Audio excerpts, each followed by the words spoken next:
Donc, tiens, toi, on y va par le sujet du jour. Veux pas, c'est le sujet du jour et ce sera mon sujet d'ouverture. C'est l'histoire de TVA, ce que PKP a annoncé hier. On en a parlé amplement pour les membres qui sont avec nous autres sur Radio Pirate Prime. On était dans le Freestyle Friday avec Carlos the Punisher, Jerry. Dennis and the Jet est avec nous autres d'ailleurs dans ce podcast du Prime dans les dernières minutes qu'on vous a mis. On a parlé amplement parce que, bon, la nouvelle est arrivée hier après-midi. Et là, avec plusieurs heures de décalage, on peut vous en parler d'une manière un peu, dans mon cas, moi, détaché, mais avec quand même un côté empathique où personne ne peut se réjouir de voir 547 personnes perdre leur emploi et être obligé de peut-être changer de domaine ou encore d'aller cogner, de refaire son CV. Mais c'est le genre de choses aujourd'hui, dans l'économie d'aujourd'hui, qui arrive vraiment régulièrement. On est dans une transformation de l'économie à vitesse grand V. Je vais juste vous rappeler une chose, je vais juste vous lancer ce chiffre-là, qui est un chiffre quand même important. En 2033, donc dans 10 ans, OK, c'est le premier chiffre que je vous donne. En 2033, 30% des jobs qu'il y aura en 2033, on ne connaît pas ces jobs-là en ce moment. OK?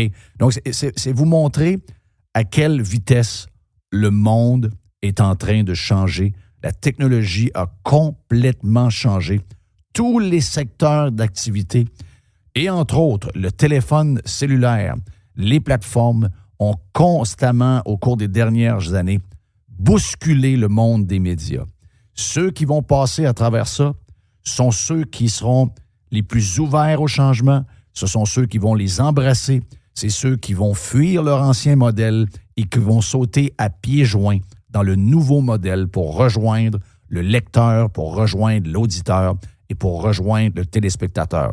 Est-ce que dans ce changement-là, il y aura plus de victimes que de gagnants? Sans doute. Mais c'est la vie, c'est l'histoire de la business, c'est le cycle de la vie pour à peu près tous les secteurs d'activité et le monde des médias n'est pas différent. Donc, salutations et bonne chance aux 547 employés.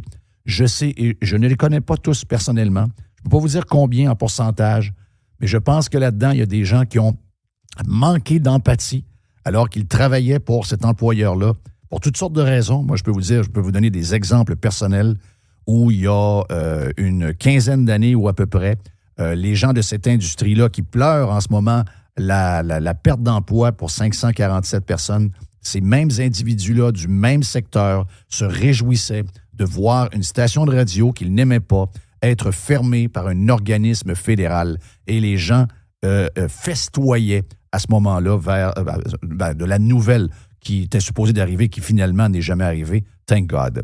Mais, et personnellement également, pour vous dire que j'ai été, je vous dirais 1 ou 2, 3 fois, libéré de contrats pour des cancellations complètement woke, complètement stupides. Et encore une fois, dans cette industrie-là, des gens que je vois en ce moment pleurer sur le sort des employés, ces gens-là ont des sentiments variables, tout dépendamment de qui est victime de ces changements-là. Je peux vous dire une chose, ça n'a pas broyé fort pour les employés en question il y a une vingtaine d'années. Ça n'a pas broyé fort pour les gens de mon équipe qui ont perdu leur emploi 2, 3 fois pour des niaiseries. Donc, leurs émotions sont à géométrie variable, voyez-vous. Et dans les employés, je ne sais pas non plus si c'est la majorité, mais je suis certain d'une chose, c'est que beaucoup d'entre eux se sont pas mal crissés de ceux qui perdaient ou pouvaient perdre leur emploi dans les dernières années. Mais moi, je me considère comme quelqu'un de différent. Je suis toujours capable de faire la différence entre les emplois, les émotions que ça crée, etc. Donc, je mets ça de côté. Je care à propos de ces gens-là. Je vous souhaite la meilleure des chances. Mais vous savez quoi? Le déclin de TVA est explicable de plusieurs points.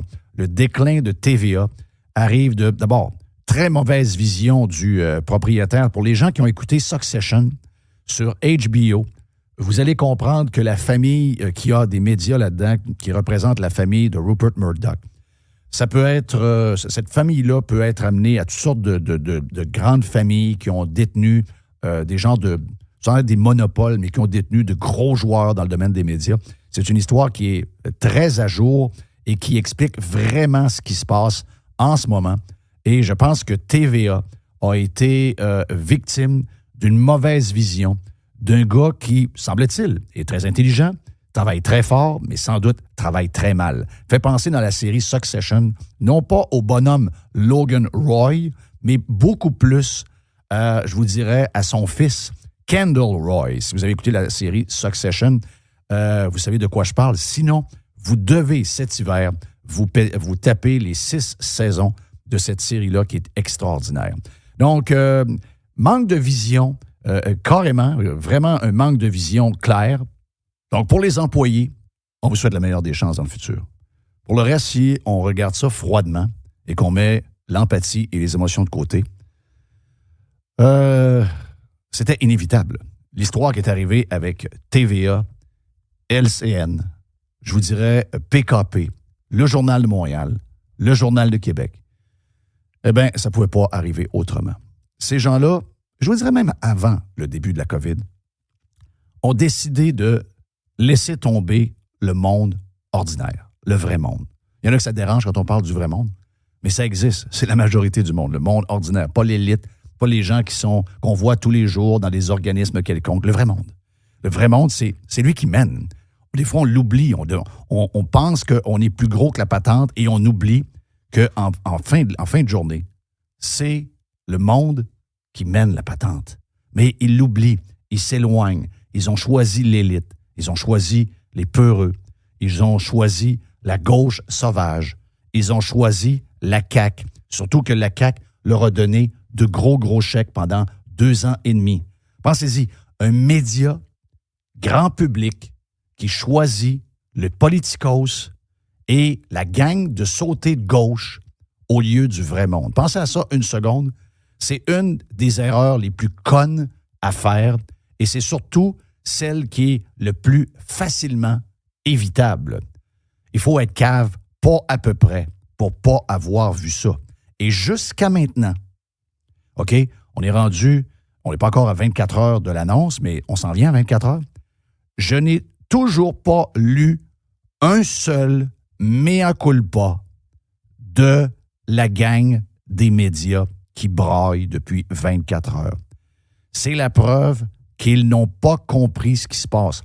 Ils n'ont pas compris, ils n'ont pas pu éviter cette catastrophe-là parce qu'ils n'ont jamais été capables de se regarder dans le miroir et de comprendre ce qui se passe. Pour eux, les gens qui passent des commentaires et qui les jugent, vous êtes des caves, vous êtes que des intestins, vous êtes des débiles, vous êtes des idiots.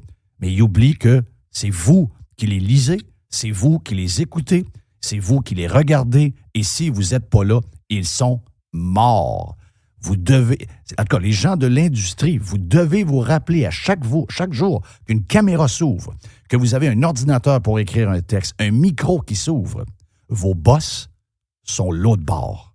C'est eux qui décident de votre futur. Mais jusqu'à maintenant, aucun mea culpa sur ce qu'ils auraient pu faire de mal. C'est de la faute de Facebook, c'est de la faute de Google, c'est de la faute de paquet de monde, mais c'est jamais de leur faute.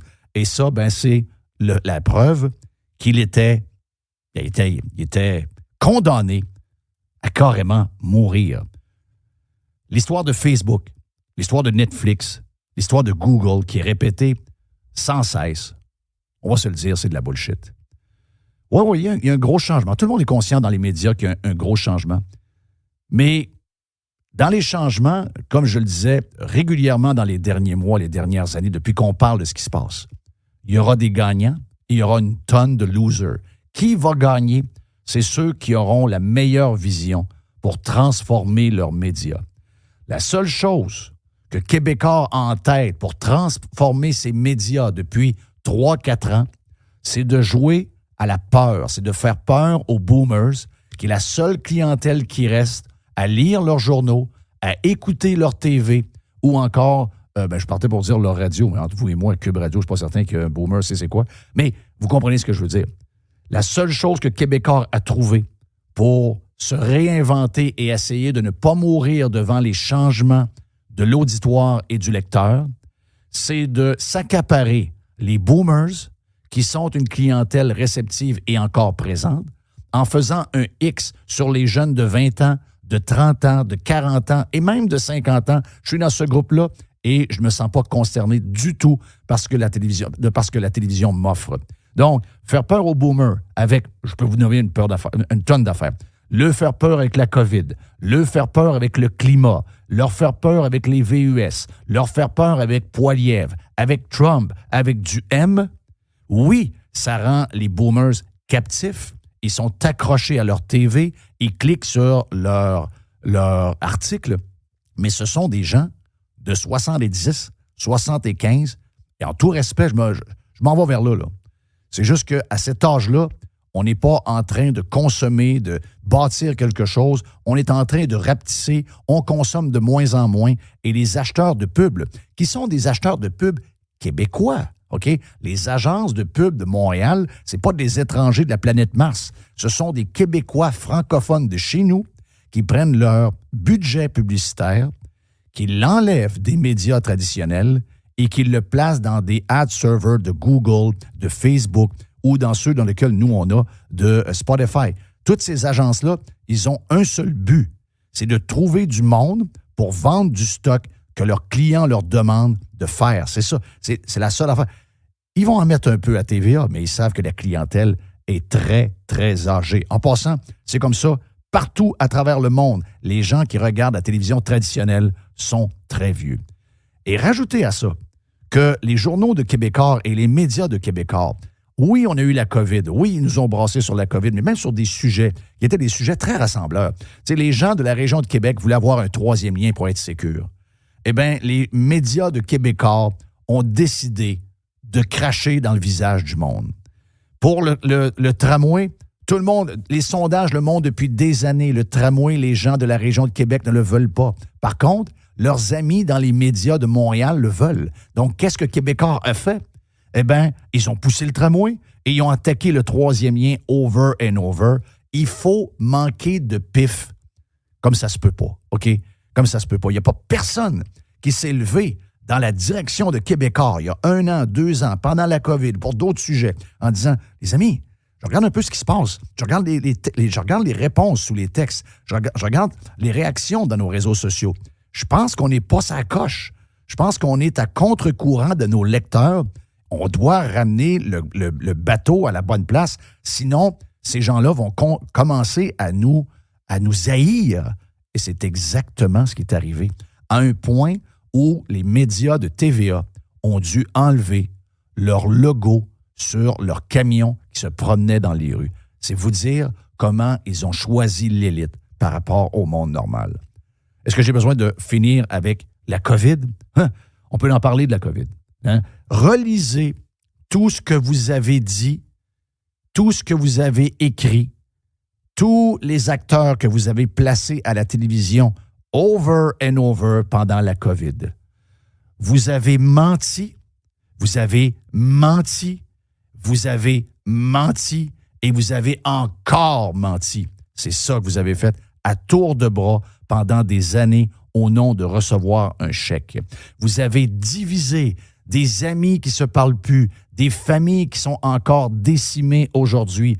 Vous vous êtes prostitués pour des millions de dollars à la CAQ, que la CAQ vous a donné en fait, et vous avez décidé de larguer le monde et jamais vous avez offert les deux côtés de la médaille. Vous aviez le droit de raconter ce que vous allez, vos craintes, votre billet normal qu'on connaît. Mais vous auriez dû donner 50% du temps, 50% de votre site web, de vos journaux à ceux qui étaient de l'autre côté. Vous avez laissé tomber des millions de personnes et ces gens-là vous ont abandonné pour toujours. Est-ce que ces gens-là, si on oublie Facebook, si on oublie Google, est-ce que ces gens-là se sont demandé une seule fois pourquoi ça arrive?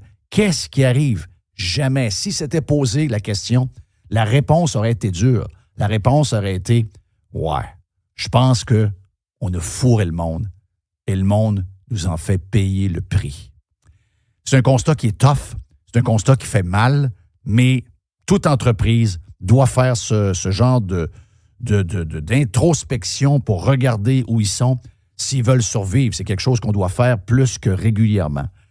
Je veux juste vous dire une chose, OK? J'ai vu les commentaires. Les commentaires sont durs. Il y a des commentaires même très, très, très chiens sur les réseaux sociaux. Mais ça vous montre comment vous avez été dur aussi envers ces gens-là parce qu'ils vous détestent. J'enlève ces émotions-là. Je l'ai expliqué au début parce que c'est loin de te terminer. Et la raison, et je ne veux pas vous enlever vos réactions de ce qui arrive, mais je veux juste vous dire une chose, c'est que dans les 547 personnes, mon feeling, c'est que c'est toutes des gens qu'on n'a jamais vraiment vus, jamais vraiment lus. C'est pas des gens qui étaient devant la caméra, c'est pas les gens qui faisaient des commentaires dans les journaux de Québécois. Les gens qui vont être mis dehors, c'est des gens qui étaient derrière la caméra, c'était des réalisateurs. Est-ce que c'est des gens qui approuvaient ce qui se passait? Sans doute. Mais ce ne sont pas les acteurs qui ont parlé, ce ne sont pas les gens qui ont été si chiens avec vous. C'est comme le personnel de soutien.